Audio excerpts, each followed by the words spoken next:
Good morning, good morning! Magandang umaga! Kamusta na kayo? Magandang umaga sa inyong lahat, mga kaibigan.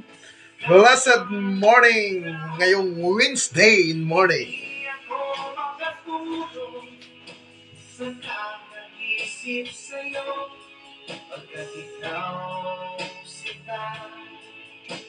Ikaw ang dahilan.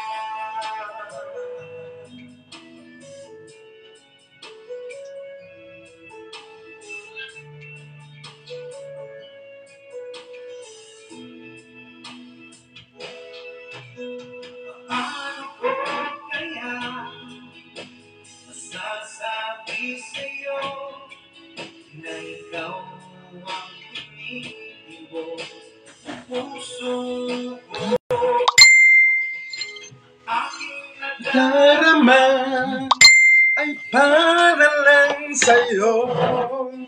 Asahan mong sinta, di na maglalaho, pagkat ikaw ang laman, puso't isipan. Good morning everyone guys! Kamusta kayo? Nag-coffee na ba kayo? Nag-almusal na ba kayo ngayong umaga?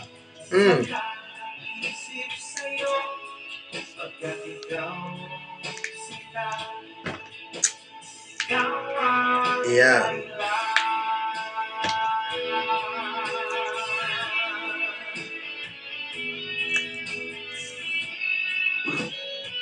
Para sa tanghalian ito. Ngayong tanghalian. Magluto tayo ngayong tanghalian. Saan ba yung lighter ko? Putang ina.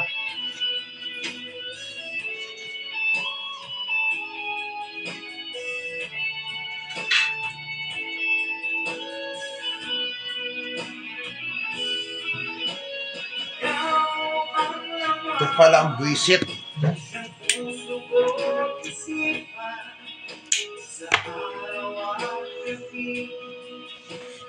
Tingnan natin, sino yung mga...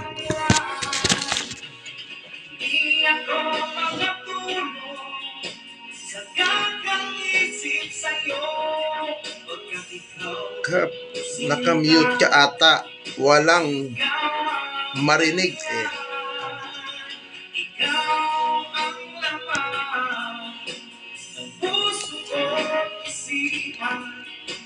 Sa araw-araw gabi, ikaw ang dahilan. Hindi ako makatulog sa kakaisip sa'yo, pagkat ikaw sinta. Ikaw ang mahal.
Sinupod mo at kapuso ay kadi madamdamag tuwen mo siya piman ang mo kaya't kulat manigurado kaya't kutay napaypanso nanaligat di makipulpo lumang liblibo na ayat mo. Kap, good morning. Yes, good morning. Magandang umaga po sa inyong lahat, mga kaibigan.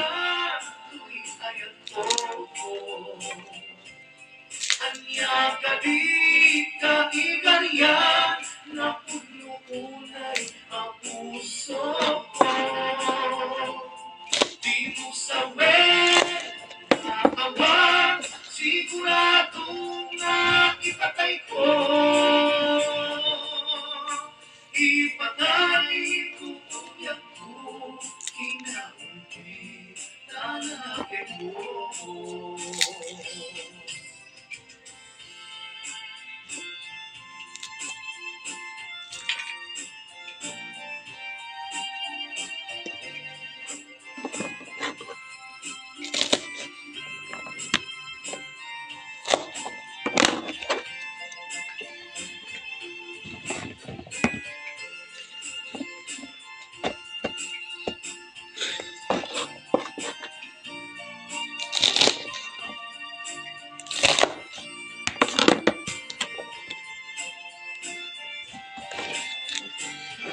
Ay, nako.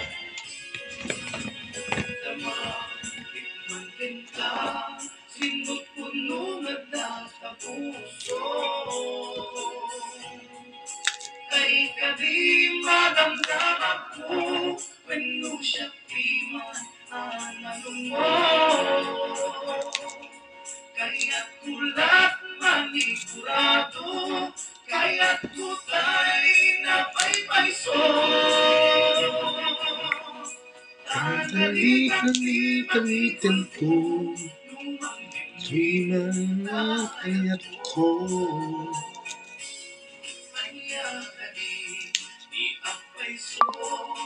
ano ka tu'y mayat ko anya ka di kakikariyan na puno-unay ang puso di mo sawin na awan sigurado na ipatay ko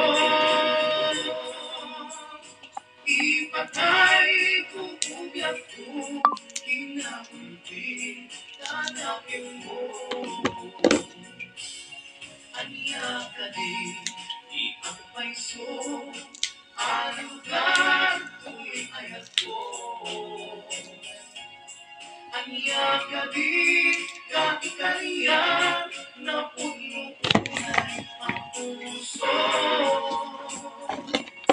di mo sawin na awan sigurado na ipatay ko ipatay ko ubyag ko kinakunti panapin mo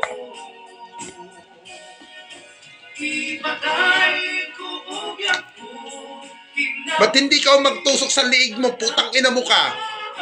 Bakit sa akin may papatusok sa liig ko yan? Buha ka ng ina mo. Putang mong hayop ka. Aga-aga buwisit ka. Puki ng ina mo. Tuturuan mo pa ako magtusok sa liig ko. Gago. Putang inan to. Wala kang ginawang kaalam. Putang ina mo. Puro kaletsihan ang alam mo. Tuturuan mo pa ako. Itusok sa liig ko tong kutsilyo. Putang ina mo. Hindi mo nalang panoodin yung ina mo na nagkakantutan ngayon, pati ang ama mo.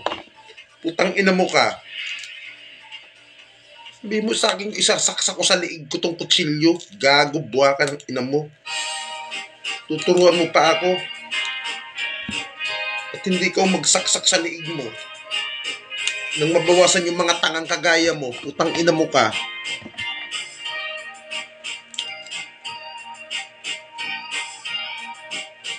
Kung sawa ka na sa buhay mo, putang ina mo, ito, ibibigay ko sa'yo. Isaksak mo sa ulo mo. Dahil tanga ka, bobo ka, hayop ka, inutil ka, pukin ng ina mo.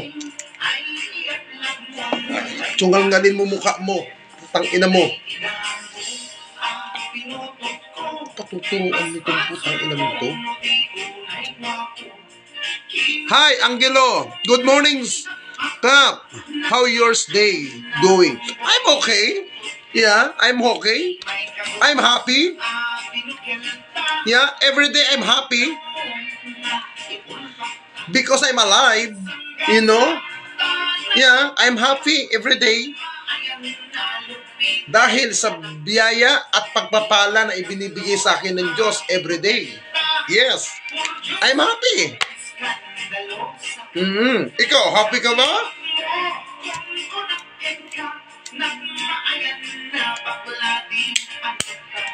Kinakina, wala na. Hindi na naman umiikot, oh. Utang inang yan, oh. Ayun. Kala ko sira na naman yung lighter ko. Good morning, everyone! Good morning, magandang umaga. Maganda ba ang umaga nyo ngayong umaga? Very good. Very nice. Very nice. Pag maganda ang umaga, may pagpapala, may blessing. Diba? Dapat good. Every day, ha? Good. Sinasabi ko nga minsan sa inyo, kahit anong problema sa buhay mo, kapatid, pag ikay nagising ngayong umagang ito, sa mga sandaling ito, ikay nagising, ibig sabihin yan, pinagpala ka ng Diyos dahil binuhay ka niya ngayong umaga. Kaya dapat kang magpasalamat sa araw-araw. Totoo yan, mga kaibigan. Ginising ka sa mga sandaling ito para ipadama sa bawat isa na tayo ay mahal ng Diyos. Kahit tayo'y makasalanan, pinapakita ng Diyos na mahal niya tayo. Totoo yan, mga kaibigan.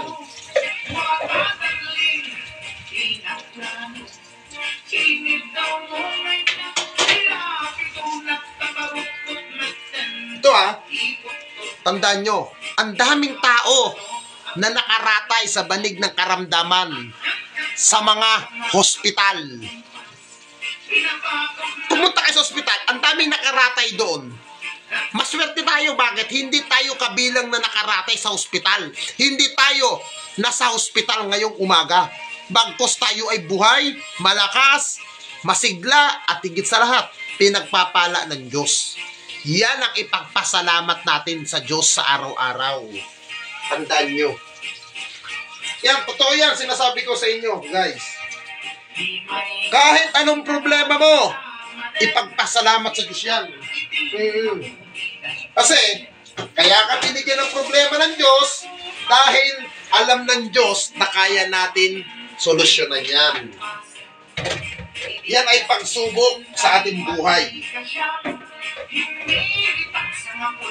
Sinusubok niya tayo kung gaano tayo katatag sa ating pananampalataya.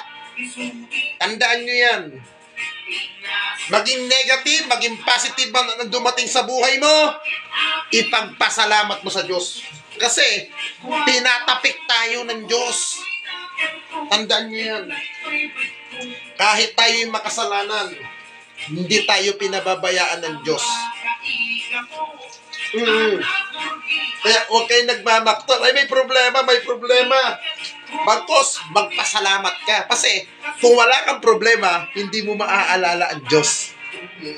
Yeah? Kaya, magpasalamat tayo. Kahit na paano.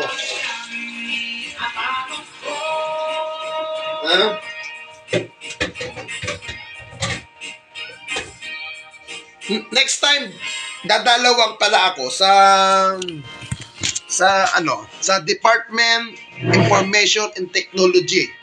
kay Assistant Secretary at ngayon ay spokesperson na ng DICT.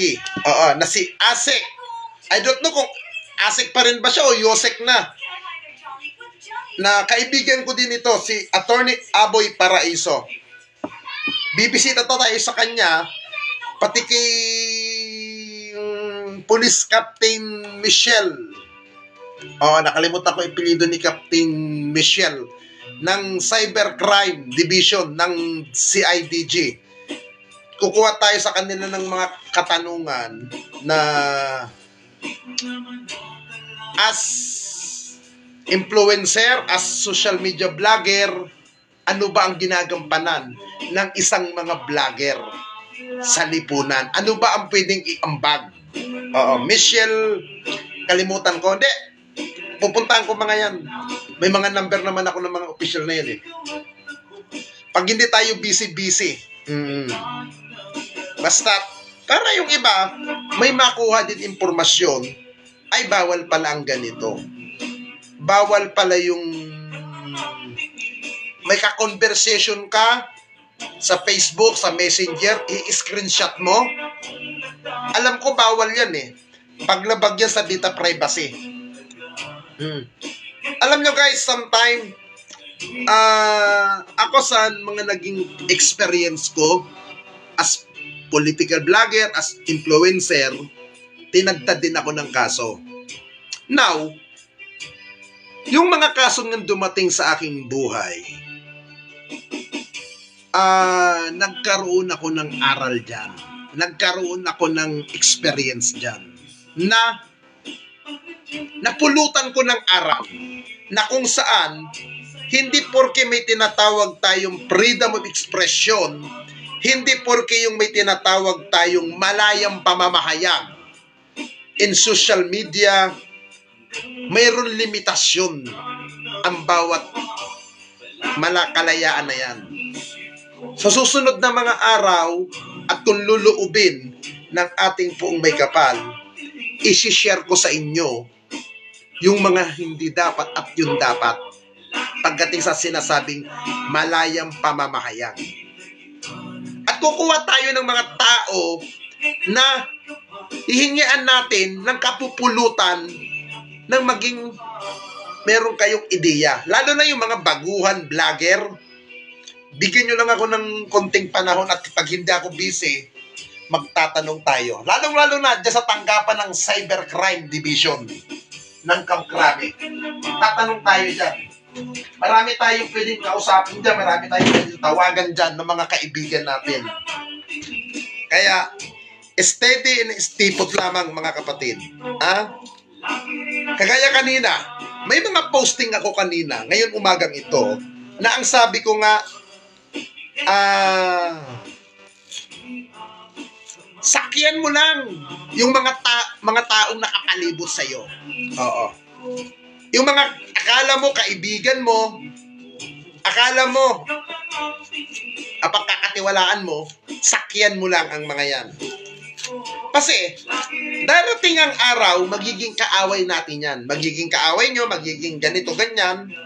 Pero yung mga tao na mahilig manira sa'yo, lalo na yung mga taong nagkakampi-kampihan, tandaan nyo to guys, darating ang araw, yung mga taong nagkakampi-kampihan para sirain ka, pabagsakin ka, magugulat ka na lamang. Yung mga taong yan, sila mismo, nagbabangayan, at nagwawasakan na at nag-aaway-away na. Yung mga dating magkakakampi na naakala mo kalaban mo na sila'y nagsisiraan para sa'yo. Ako, alam nyo, hindi ako tatagal sa pagiging political vlogger kung hindi ako sanay sa ganyan laro. Kung hindi ako sanay sa ganyan labanan. Minsan nga sinasabi ko nga sa mga kaibigan natin na mga ibang political vlogger, kahit nakakausap mo ang mga opisyal na nasa gobyerno, kahit katanguan mo, ka-text mo, katawagan mo, na akala mo kampante ka, na kadikit mo na, May mga ganun tao eh. Ang sabi ko nga sa kanila, pag mga ganun taong opisyal, huwag ka magtiwala. Na akala mo, kadikit mo, na akala mo, trusted na sa'yo, akala mo, okay yung kagaan ng loob. Yung iba dyan, sinasakyan ka lang din. Dahil, maaaring may pakinabang sa'yo, or maaaring meron silang pwedeng ipagawa sa'yo na maging kagaanan ng loob mo sila. May mga ganung pagkakataon. Kaya, sabi nga, kung anong dumarating sa buhay mo na opportunity, kunin mo. Oo, kunin mo. Experience yan sa buhay. Experience yan. Ako, sinasabi ko to guys hindi ako nag-aral. Ni grade 1, hindi ako nagtapos ng grade 1. Sinasabi ko yan. Ako, aminado ako. Hindi ako tapos sa kahit anong pag-aaral. Pero, isa ang maipagmamalaki ko sa buhay ko. Madiskarte ako sa buhay. At sa pagiging madiskarte ko sa buhay, hindi ako nagugutom. Tangan na nakakaano yung sibuyas sa mata. Pero sabi nila, pag ikaw daw naghiwa ng sibuyas at ikay napapaluha, ano daw yan nililinis daw ang mata mo. Kung napapansin ninyo, ako pag ako mag-type, di ba, yung mga caption sa Facebook, ang lalaki ng letra ng tinatype ko, puro caps lock ako, malabo ang mata ko sa computer, saka sa cellphone. Tang-inang yan, no? Kakaluha yung sibuyas, buisit. Kaya nga sinasabi nung iba, para daw akong galit parati pag mag-type daw ng mga message, kahit sa text. Kasi malabo kasi ang mata ko. Malabo ang mata ko. Pero yun naman, nagsimula kasi yung paglabo ng mata ko, pagkat matutulog na lang ako, yung cellphone, tinututo ko sa mata, nakapatay lahat ng ilaw sa kwarto ko. Ngayon, nagse-cellphone ako. Tapos mataas pa yung bright ng cellphone ko, yung ilaw. Kaya ayun, yun nga sabi sa akin ng doktor. Kaya minsan nakikita nyo, nakasalamin ako. Kaya minsan hindi ko mabasa yung mga maliliit na letra. Pero wag kayo kahit medyo malabo ang mata ko, putang ina pagdating sa pera, malinaw ang mata ko. Kahit nakaganyan lang mata ko, malinaw na malinaw ang mata ko sa pera. Lalo pag sa lalaki gwapo, ay nako, malinaw ang mata ko dyan sa mga lalaki. Malinaw ang mata ko dyan. Malinaw ang mata ko, mga kaibigan. De La Cruz, Ace, Cap, birthday ko. Pabati naman. Hoy, happy birthday sa'yo, Ace De La Cruz. Alam niyo guys, ako hindi ako mahilig kasi. Alam niyo ito ulitin ko dati mga past month, binabanggit ko to Mini-mention ko ito sa mga vlog ko, sa mga live, Facebook live ko. Ang sabi nung iba, suplado daw ako masungit in person. Kasi, alam nyo guys, hindi naman ako masungit sa personal. Meron kasing mga tao, minsan nasa mall ako, nasa parking, sa park area. May mga taong lalapit sa akin na magpapapicture, mga ganyan-ganyan. Bago lumalapit ang mga yan, pinakikiramdaman ko na. Ako kasi, malakas kasi ang pakiramdam ko Pag may mga nakapalibot na tao sa akin sa kahit saan lugar. Kaya mapapansin ninyo yung mga tao nakakasama ko, ikot ang mata ko, kahit saan lugar, pinakikiramdaman ko kung sino yung kalaban, sino yung aatake sa'yo. Now, napapansin ko, parang niloloko ako. At yung ngingisi-ngisian ka na para bang, si kalbo, mga ganyan. Ngayon, yung mga tipong ganyan na lumalapit sa akin, biglang magsasabi ng, pa-picture. Pagtapos ngingisi-ngisi sa harapan ko, tapos may mga baka kami nanunood dyan na nakaka-experience ng ganyan na ginaganyan ko in person. Sa mga ganyan tao, sinasabi ko nga, masungit ako. Pero, Meron din naman dyan nanonood dyan na naka-experience na lumapit, nagkita-kita sa kalsada, somewhere in mall, na nakipagpa-picture, maayos ako nakipagpa-picture. Kasi, maayos silang nagsasabi. Maayos silang makipag-usap. Now, kung maayos kayo nakikipag-usap, nakikipag-picturean ako. Pero pag alam kong ginagago ako at inuulol ako na aantrada ng lalapit, talagang binabasag ko yan. Talagang binabara ko ng usapan. Sasabihin ko pa minsan, anong mahihita ko sa'yo pag nagpicturean tayo? May pakinabang ka ba sa buhay ko? Minsan, ganyan na sinasabi ko. Kaya ko sinasabi yan, nakitaan kita ng hindi magandang mga galaw mo. Ganun ako eh. Ako nga sinasabi ko nga mga kaibigan, ito sa nanonood na 210, o ngayon 211 nanonood ngayon umaga. Sabi ko nga sa inyo, mula akong nag-vlog 2004 until now, may 20 years na akong vlog. Never akong nag-monetize sa vlogging. Never akong naka-experience na sumahod sa larangan ng pagsusocial media. Mula Facebook, YouTube, o Twitter, o anuman, o TikTok, hindi pa ako naka-experience na sumahod dyan. At sinasabi ko din, itong pagla-live ko ay hobby ko lamang. Kasiyahan ko itong pagla-live ko, kasiyahan ko ang pagsusocial media. Ganoon ang ginagawa ko. Now, hindi po ako nag-iipon ng follower. Kasi unang-una, hindi naman ako politikong tao. May kamag-anak akong politiko.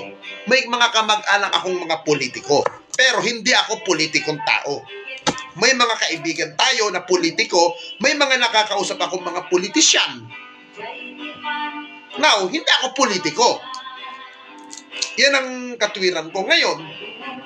May manood o wala, may masayahan, may magalit, no problem. Kasi kung anong gusto ko sabihin, sasabihin ko. Kaya nga sinasabi ko, parate, hindi ako palakibo sa personal. Kahit sa kalsada, pag alam kong maayos ang tawag sa akin, go. Kaya minsan may mga tumatawag sa akin, kap, hindi ko kinikiba kasi alam ko sa sarili ko na hindi ako kapitan. Alam ko sa sarili ko na hindi ako barangay official. Bakit ako lilingon basta? Eh kung ibang tinatawag na kapitan yan at lilingon ako, babatiin ko, hindi kaya hiya ako. Bakit kapitan ka ba? O, di ba? Mga ganon. Kaya minsan, doon sa mga nakaka-enkwentro ko sa kalsada na masungit daw ako, ganito, maangas, guys, kung maayos kayo nakikipag-approach, maayos ko din kayong itatrato. Ganun ako eh. Kasi sa sinasabi ko nga, simulan mo na mag-unfollow. May mga ginaganyan akong tao. Kasi katwiran ko, totoo naman eh. Magpakatotoo lang tayo. Hindi naman ako nagmumonetize eh. Oh. Laro ko lang to eh. Laro ko to eh. Now, kung may masayahan man yan o ano, walang problema. Ganun ako eh. May manood yan o wala, walang problema. Diba? Pero doon sa mga nagme-message sa akin in private message na maayos nagme-message na, hoy Kap, salamat dahil napapasaya mo ako tuwing umaga, mga ganun message. Kap, salamat dahil nakita ko nag-live ka, nakita ko nag-ano ka na naman sa social media. Masaya na ang araw ko, mga ganun. Doon natutuwa ako sa mga ganun tayo, yung mga nagme-message ng ganun.